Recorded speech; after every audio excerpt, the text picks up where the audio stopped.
পয়লা বৈশাখ মানেই বাঙালির কাছে চরম আবেগ আর ভালোবাসার দিন। যে কোনো উৎসবের দিনে ভালো ভালো খাবার খেতে আমরা সকলেই ভালোবাসি, কিন্তু যা গরম পড়েছে তাতে রান্নাঘরে বেশি সময় কাটানো খুবই কষ্টের। তাই খুব কম সময়ে তাড়াতাড়ি চটজলদি যদি এরকম মজাদার রেসিপি তৈরি করে নেওয়া যায় তাহলে কেমন হয়। নমস্কার বন্ধুরা, আমি মৌমিতা। আপনারা দেখছেন মৌমিতার রান্নাবাটি। রান্নাঘরে বেশি সময় নষ্ট হবে না, অথচ সকলে মিলে একসাথে উপভোগ করার মতো একটি মজাদার রেসিপি আজকে আমি আপনাদের সাথে শেয়ার করব, যেটা কিনা ঘরোয়া উপকরণ দিয়েই চটজলদি তৈরি করে নেওয়া যায়। তাহলে আর দেরি কারণ, চলুন সময় নষ্ট না করে দেখে নেওয়া যাক এই মজাদার গন্ধরাজ চিকেন পাতুরির রেসিপি আমি কিভাবে তৈরি করেছি। গন্ধরাজ চিকেন পাতুরি তৈরি করতে আমার কি কি উপকরণ লাগছে প্রথমে সেটা দেখে নেওয়া যাক। এখানে আমি 250 গ্রাম বোনলেস চিকেন মিক্সিতে জাস্ট একবার ঘুরিয়ে পেস্ট করে নিয়েছি। আপনারা বুঝতেই পারছেন আমি ঠিক কীভাবে পেস্টটা করে নিয়েছি। আর এখানে 2 চামচ কালো সর্ষে, সামান্য হলুদ, লবণ আর একটা কাঁচা লঙ্কা দিয়ে আমি ভালোভাবে বেটে নিয়েছি।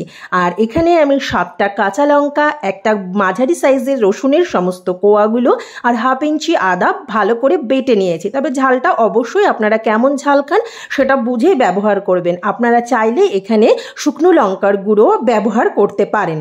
আর যেটা নিয়েছি সেটা হলো একটা বড় সাইজের পেঁয়াজ আমি কুচিয়ে নিয়েছি। আর এখানে নিয়েছি 1 টেবিল চামচ হলুদ, স্বাদ মতো লবণ। আর যেটা লাগছে সেটা হলো গন্ধরাজ লেবু। এখানে অবশ্যই গন্ধরাজ লেবুই ব্যবহার করতে হবে। তাই প্রথমে আমি লেবুটাকে কেটে এর রসটাকে বার করে নেব, তার কারণ এই গন্ধরাজ লেবুর রস আমি চিকেনটা ম্যারিনেট করতে ব্যবহার করব। তাই প্রথমে আমি লেবুটাকে কেটে রসটা বার করে নিচ্ছি। গন্ধরাজ লেবুর অর্ধেকটা আমি এরকম গোল গোল করে কেটে নিয়েছি। আর খানিকটা থেকে আমি এখানে 1 টেবিল চামচ মতো গন্ধরাজ লেবুর রস নিয়ে নিয়েছি। আর যেটা লাগবে বলতে ভুলে গেছি সেটা হলো সর্ষের তেল। এখানে কিন্তু অবশ্যই সর্ষের তেল ব্যবহার করবেন। এখানে আমি 3 টেবিল চামচ সর্ষের তেল নিয়ে নিয়েছি। আর যেটা লাগছে সেটা হলো কলা পাতা। আমি এখানে এই কলা পাতাগুলোকে একটু আগুনে সেঁকে নিয়েছি, যাতে আমি যখন পাতুরিগুলো ভাজ করব তখন যাতে কলা পাতাটা ছিঁড়ে না যায়। প্রথমে সমস্ত মশলার সাথে চিকেনটা ভালো করে মেখে নেব। এখানে প্রথমেই দিয়ে দিচ্ছি সর্ষে বাটা, আর দিয়ে দেব যে আদা, রসুন, কাঁচা লঙ্কাটা বেটে রেখেছিলাম সেই মশলা বাটা। এখানে আমি পরিমাণ মতো হলুদ দিয়ে দিচ্ছি। তবে আমি আগেই বলেছি যে আমি যখন সর্ষেটা বেটেছিলাম সেখানে কিন্তু আমি হলুদ, লবণ আর একটা কাঁচা লঙ্কা দিয়ে বেটে রেখেছিলাম। সেই পরিমাণ বুঝে আমি এখানে হলুদ আর লবণটা দিয়ে দিলাম। আপনারা অবশ্যই আপনাদের টেস্ট অনুযায়ী লবণটা ব্যবহার করবেন। আর এখানে আমি দিয়ে দিচ্ছি কুচিয়ে রাখা পেঁয়াজটাকে আমি দিয়ে দিচ্ছি, কিন্তু আমার মনে হচ্ছে এই পাত্রটা খুবই ছোট হয়ে গেছে, তাই পেঁয়াজগুলো ঠিকঠাক এখানে দেয়া যাচ্ছে না। আমি এই পাত্রটাকে চেঞ্জ করে নিচ্ছি। আমি পাত্রটাকে এখানে চেঞ্জ করে নিয়েছি আর সমস্ত পেঁয়াজ কুচিগুলোকেও দিয়ে দিয়েছি। আর এখানে দিয়ে দিচ্ছি 1 টেবিল চামচ গন্ধরাজ লেবুর রস। আর দিয়ে দিচ্ছি এখানে সর্ষের তেল। এখানে কিন্তু অবশ্যই সর্ষের তেল ব্যবহার করবেন। সর্ষের তেল কিন্তু এই চিকেন পাতুরির টেস্টটাকে আরও বহু গুণ বাড়িয়ে দেবে। সমস্ত মশলা ও তেল এখানে আমি দিয়ে দিয়েছি। এবার সমস্ত কিছু দিয়ে আমি চিকেনটাকে খুব ভালো করে মেখে নেব। চিকেনটাকে মেখে নেওয়ার পর এটাকে আমি 5 থেকে 10 মিনিটের জন্য রেস্টে রেখে দেব। আপনাদের হাতে যদি সময় খুব কম থাকে তাহলে রেস্টে না রাখলেও হবে। এবার আমি পাতুরিগুলো তৈরি করে নেব। সেজন্য প্রথমে আমি এখানে একটা সেঁকে নেওয়া কলা পাতা নিয়ে নিয়েছি। এবার এখানে আমি দিয়ে দিচ্ছি পরিমাণ মতো চিকেনের পুর। চিকেনের পুরটা কিন্তু অবশ্যই পরিমাণ বুঝে দেবেন, যাতে করে এই কলা পাতাটা দিয়ে চিকেনের পুরটা ভালোভাবে ঢাকা হয়ে যায়। এবার আমি হাত দিয়ে এটাকে একটু শেপ দিয়ে দিচ্ছি। আপনারা আপনাদের পছন্দ অনুযায়ী শেপ এখানে দিয়ে নেবেন। এবার এখানে আমি দিয়ে দিচ্ছি লেবু আর কাঁচা লঙ্কা। আমি যে গন্ধরাজ লেবু স্লাইসটা করে রেখেছিলাম সেই গন্ধরাজ লেবু স্লাইসটা প্রথমে দিয়ে দিচ্ছি। তার উপরে দিয়ে দিচ্ছি একটা কাঁচা লঙ্কা। আপনারা চাইলে এখানে একটু কাঁচা সর্ষের তেলও দিয়ে দিতে পারেন। এরপর পাতাগুলোকে এভাবে মুড়ে নেবেন। দেখতেই পাচ্ছেন আমি কিভাবে মুড়ে নিচ্ছি। আপনারা চাইলে এই পাতুরিগুলোকে সুতো দিয়েও কিন্তু বেঁধে নিতে পারেন, কিন্তু আমি যেভাবে করেছি এতে কিন্তু সুতো দিয়ে না বাঁধলেও কোনো অসুবিধা হবে না। আমি আপনাদের সুবিধার জন্য আর একটা পাতুরি তৈরি করে দেখাচ্ছি।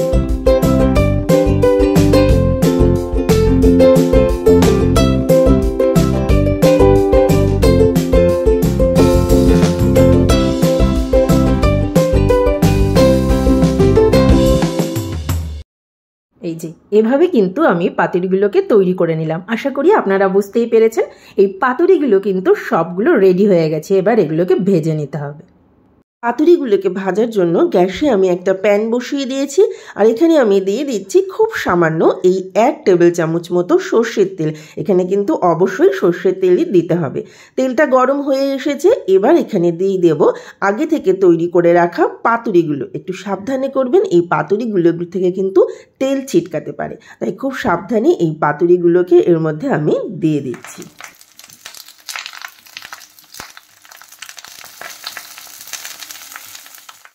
গ্যাসের ফ্লেম লো টু মিডিয়ামে করে দিয়ে এই পাতুরিগুলোকে ঢাকা দিয়ে একটা পিঠ 4 থেকে 5 মিনিট করে ভেজে নিলেই কিন্তু পাতুরিগুলো তৈরি হয়ে যাবে। এই যে ঢাকা দিয়ে দিলাম, 5 মিনিট রান্না করে নেব। প্রায় 4 মিনিট পর আমি ঢাকনাটাকে খুলে নিলাম। এবার আমি এই পাতুরিগুলোকে উল্টে দেব। দেখতেই পাচ্ছেন কালারটা কিন্তু অনেকটাই চেঞ্জ হয়ে গেছে।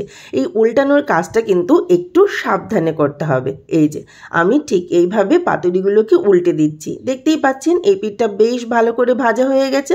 এবার আমি উল্টে দিয়ে এটাকেও আবার ঢাকা দিয়ে আবার 4 থেকে 5 মিনিট রান্না করে নেব। তাহলে দেখলেন বন্ধুরা কত সহজেই কিন্তু এরকম মজাদার গন্ধরাজ চিকেন পাতুরি তৈরি করে নেওয়া যায়। এই যে এগুলোকে আমি উল্টে দিয়েছি, আবার এটাকে আমি ঢাকা দিয়ে এই দিকটাকেও 4 থেকে 5 মিনিট রান্না করে নেব। প্রায় 5 মিনিট পর আমি ঢাকনাটাকে খুলে নিলাম। পাতুরিগুলো কিন্তু একদমই রেডি।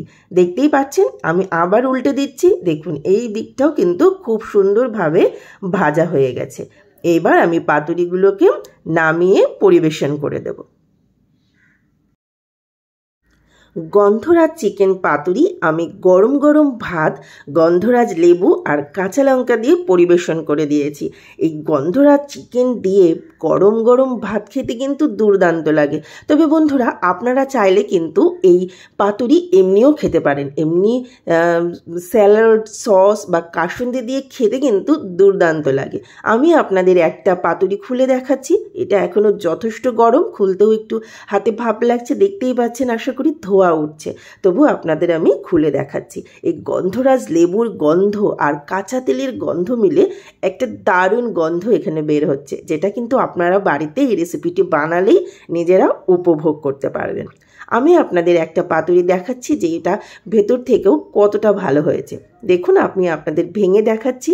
আশা করি আপনারা বুঝতেই পারছেন যেটা কতটা সুন্দর হয়েছে। তাহলে বন্ধুরা এই রেসিপিটি যদি আপনাদের ভালো লেগে থাকে অবশ্যই লাইক, কমেন্ট, শেয়ার ও চ্যানেলটি সাবস্ক্রাইব করে আমার পাশে থাকবেন। আর হ্যাঁ, পাশে থাকা বেল আইকনটি প্রেস করে অল অপশনটি অবশ্যই অন করে রাখবেন। তাহলে আমি যখনই নতুন কোনো ভিডিও আপলোড করব সাথে সাথে আপনাদের কাছে পৌঁছে যাবে। তাহলে এই গন্ধরাজ চিকেন পাতুরি এনজয় করুন। ধন্যবাদ।